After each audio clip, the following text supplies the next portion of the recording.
Questão 3. No Brasil, a condição cidadã, embora dependa da leitura e da escrita, não se basta pela enunciação do direito, nem pelo domínio desses instrumentos, o que sem dúvida viabiliza melhor participação social.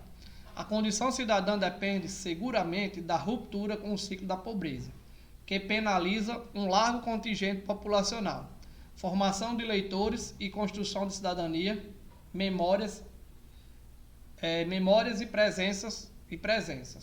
Então aí é um texto que foi tirado da FNB, né? A formação de leitores e cidadania. Mas vamos lá. O que esse texto trata? Ele diz que a condição de cidadão no Brasil, embora dependa da leitura e da escrita, não se basta pela enunciação do direito. Ou seja, se baseia em quê? Viabiliza melhor o quê?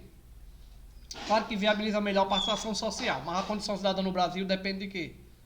Da ruptura com o ciclo da pobreza. Então, para você ser alguém no Brasil, você tem que ter alguma coisa. Mas vamos ver o que a questão nos pede. Ao argumentar que a aquisição das habilidades de leitura e escrita não são suficientes para garantir o exercício da cidadania, o autor, ele deixa bem claro que as habilidades de leitura e escrita não são suficientes para garantir o quê? O exercício da cidadania, infelizmente. O autor critica os processos de aquisição da leitura e da escrita, fala sobre o domínio da leitura e da escrita no Brasil, incentiva a participação efetiva na vida da comunidade, faz uma avaliação crítica a respeito da condição cidadã do brasileiro ou define instrumentos eficazes para levar a condição social no Brasil. Pessoal, ele faz o quê? Ele faz uma crítica, né? Uma avaliação crítica a respeito da condição cidadã. Então ele critica o modo como você tem que atingir essa condição cidadã. Então não basta você só saber ler e escrever. Você tem que romper a linha da pobreza. Então, para você ser cidadão no Brasil, você tem que estar acima da linha da pobreza. Beleza? Então, é a crítica que ele faz. Não basta saber ler e escrever. Você tem que estar acima da linha da pobreza. Então, é uma crítica ferrenha, mas que é verdadeira. Questão 4. Pequeno concerto que virou canção. Não há por que mentir ou esconder. A dor que foi maior do que é capaz meu coração. Não, nem há por que seguir cantando só para explicar. Não vai nunca entender de amor quem nunca soube amar. Ah, eu vou voltar para mim. Seguir sozinho assim, até me consumir ou consumir toda essa dor. Até sentir de novo o coração capaz de amor. Então, a musiquinha aí de Geraldo Vandré, deve ser do tempo de Pedro aí. Vamos lá. Na canção de Geraldo Vandré, tem-se a manifestação da função poética. Ó, de novo, função da língua aqui, ó. Função o quê? Poética da linguagem. Que é percebida na elaboração artística e criativa da mensagem, por meio da combinação sonoras e ritmo. Pela análise do texto, entretanto, percebe-se também a presença marcante da função emotiva. Função emotiva ou expressiva, por meio da qual o emissor. É uma função poética? É, mas também tem a função emotiva ou expressiva.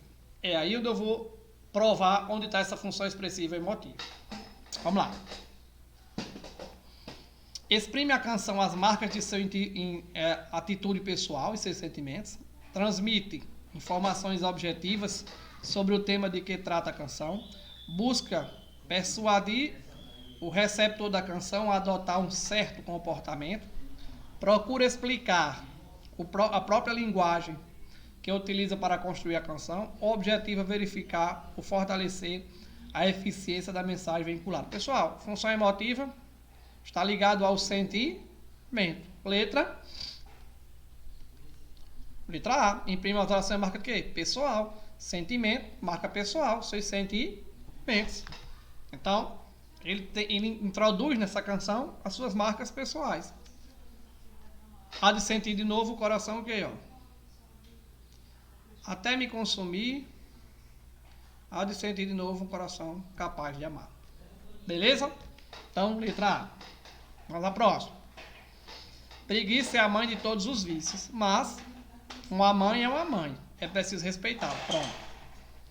Nessa charge, o recurso morfossintático, olha aí, falando de morfossintático, que colabora para o efeito do humor, está indicado pelo emprego de uma oração adversativa, que orienta a quebra de expectativa no final, uso da conjunção aditiva, que cria uma relação de causa e efeito entre as ações, retomada do substantivo mãe, que desfaz a ambiguidade dos sentidos e os sentidos a ele atribuídos, utilização de forma pronominal lá, que reflete um tratamento formal do filho em relação à mãe, repetição da forma verbal é, que reforça a relação de condição existente entre as orações. Pessoal, quebra de expectativa, relação à morfossintaxe. Letra A. Por que letra A, professor? Emprego de uma oração adversativa que orienta a quebra de expectativa. Cadê a oração adversativa? Está aqui, ó. Mas uma mãe é uma mãe e preciso respeitá-la. É adversativa? É. Quebra a expectativa? Quebra também. Beleza? Então, essa oraçãozinha aí, introduzida pela conjunçãozinha mas, falando de morfossintaxe, morfologia, né? Então, iniciada pela conjunção mas, a oração quebra a sua expectativa. Letra A. Gripado.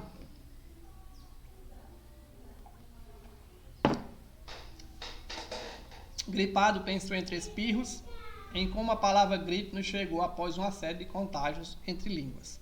Partiu da Itália em 1743. A epidemia de gripe, que disseminou pela Europa, além do vírus propriamente dito, dois vocábulos virais.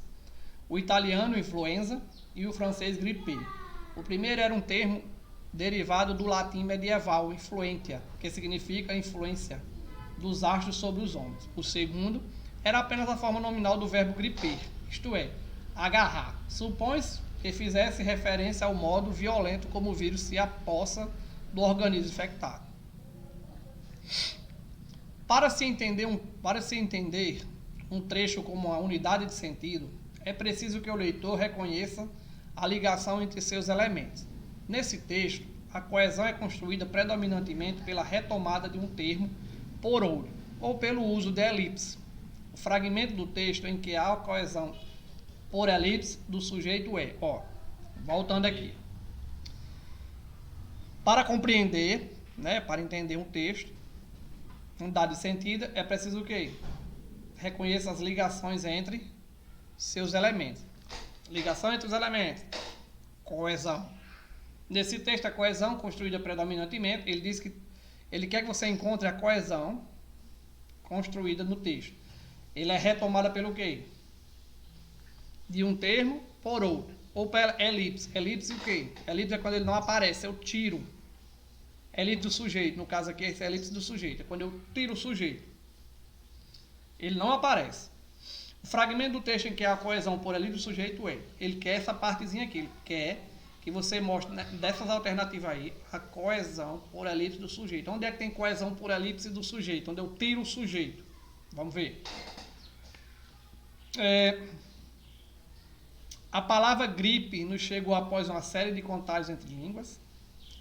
Partiu da Itália em 1743, a epidemia de gripe.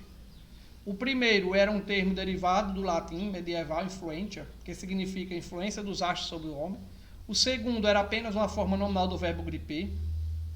Supõe-se que fizesse referência ao modo violento como o vírus se aposta do organismo infectado. Letra E. Letra E, galerinha. Cadê? Bom, letra E. Vamos ver onde é que está a elipse do sujeito. Vamos só achar aqui. Gripe, gripado. Penso entre espirros, como a palavra do gripe chegou até após uma série de contágios entre línguas. Partiu da Itália, epidemia de gripe distanciada pela Europa, além do vírus propriamente dito. Dois vocábulos virais. Do italiano influenza e do francês gripe. O primeiro, está aqui. O primeiro era o termo derivado do latim medieval influência, que significa influência dos astros sobre os homens. O segundo era apenas uma forma nominal do verbo gripper. Isto é, agarrar. Supõe-se que fizesse, tá aqui. Supõe-se que fizesse referência violenta como o vírus se aposta do organismo. Supõe-se que fizesse violência. Onde é que está a elite do sujeito? Está aqui, ó. Supõe-se que o segundo, né? No caso aqui o sujeito seria agarrar. Supõe-se que agarrar, ó, que nesse sentido aqui está como verbo, mas é o segundo, como ele diz aqui, o segundo vocábulo. Então supõe-se que esse agarrar fizesse referência ao quê?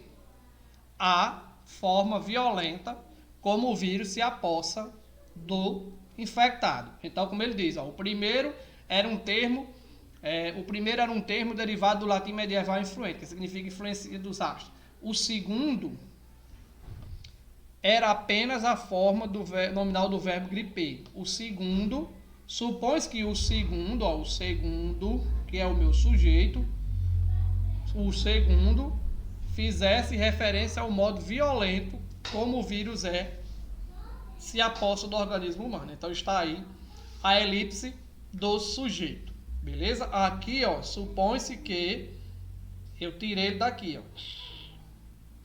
Mas tem ele, só que ele não está aí. Então ele deveria estar aqui, ó, nesse cantinho aqui, lindo, maravilhoso. Letra E. Tá, irmão Pedro? Falta só 3. Questão 7. O sociólogo espanhol Manuel Castells sustenta que a comunicação de valores e a